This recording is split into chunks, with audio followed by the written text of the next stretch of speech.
Hi, I'm Tina Ann Middleton, author of the Forestville series.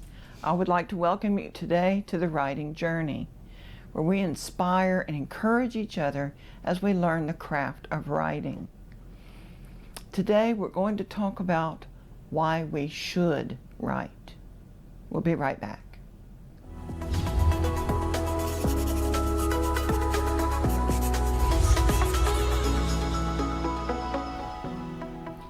Now, before we get started, let me go ahead and let you know, in last week's episode, I mentioned that I was fighting with bronchitis.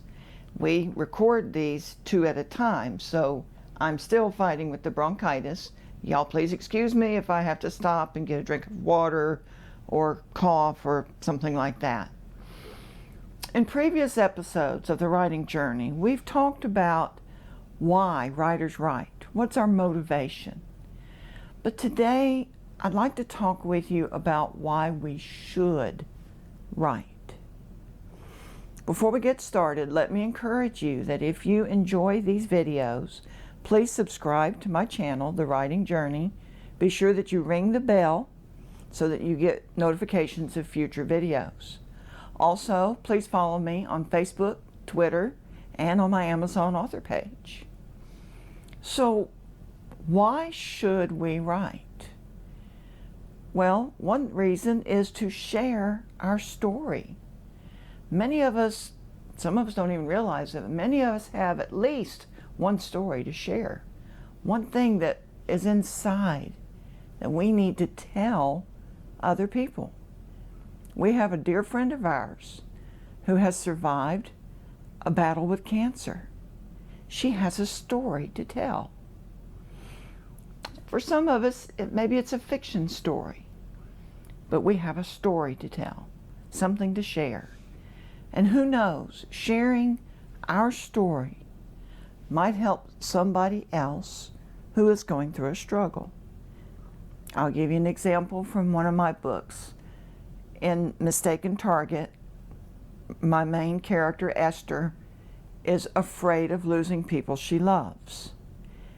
And the whole premise, the biblical message there is, don't let fear keep you from experiencing God's best for you.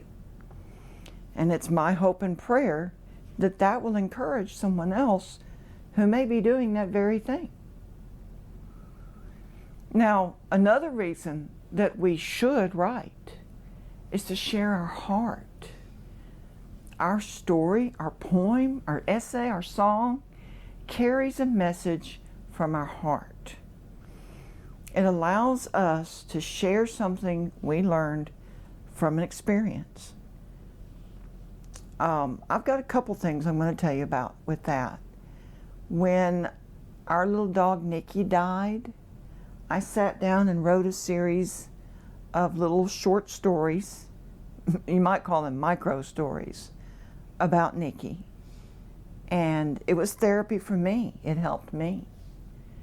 And I put that together in a book called Nikki Dog. It's 7 chapters and a poem.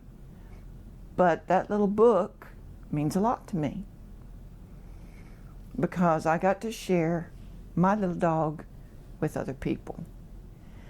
I had a dream one night. This is a different example for you. I was recovering from foot surgery, so I was sleeping in, in the study, in the recliner so I could elevate the foot. And I had a very scary dream.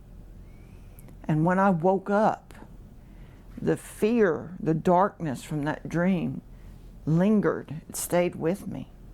I must have laid in that recliner 30, 45 minutes just praying and reciting Bible promises to try to dispel that darkness. But that scary dream, that experience, led me to write a short story that I hope will one day encourage somebody else. And you know, when we share something from our heart like that, it helps us. It's therapy for us. But it also helps other people. So we're helping both others and ourselves. Because writing about that scary story, writing about my dog, that helped me. It was therapy for me. But I'm sharing it with others. Another reason to write is to leave a legacy. To leave a legacy, an example for our family. Think about people in your family who say fought in World War II. I have an uncle. Now he has gone home to heaven, but my uncle, Albert Vernon, served in the Navy during World War II. And he could tell us stories about the ships that he served on, different things that happened on those ships, or when he went on shore leave. Abby could remember stories from World War II better than he could remember what he had for breakfast that morning. And it's very special.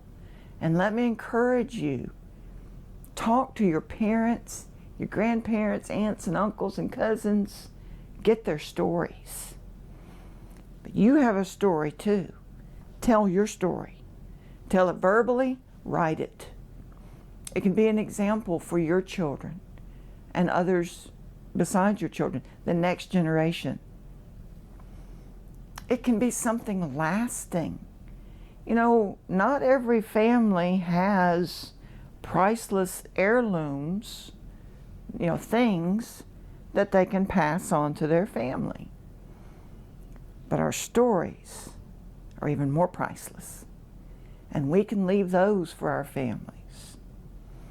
In fact, we can leave something lasting for the world. Think about some of the books that we call classics today. Books like Gone with the Wind, or White Fang, Old Yeller, Where the Red Fern Grows. You can fill in some more. These are a legacy left for us by writers, many of whom who are no longer here. Shakespeare, talk about a legacy. And you might be saying, oh, my story doesn't fit in that. My goodness, those guys were like the writing greats of their generation and of the world. Do you think they knew that they were the writing greats of the world when they wrote? I suspect at least some of them did not. They just knew they had a story to tell, and they wanted to tell it. And so they wrote it, or they typed it. Well, Shakespeare wrote it. But they didn't know at the time they were leaving something lasting for the world. They just knew they had a story to tell. Writing can be such a powerful tool to carry a message to others, whether it's a poem, an essay, biography, or even a fiction story. If you have that story inside, let it out. Keep writing. You have a great week.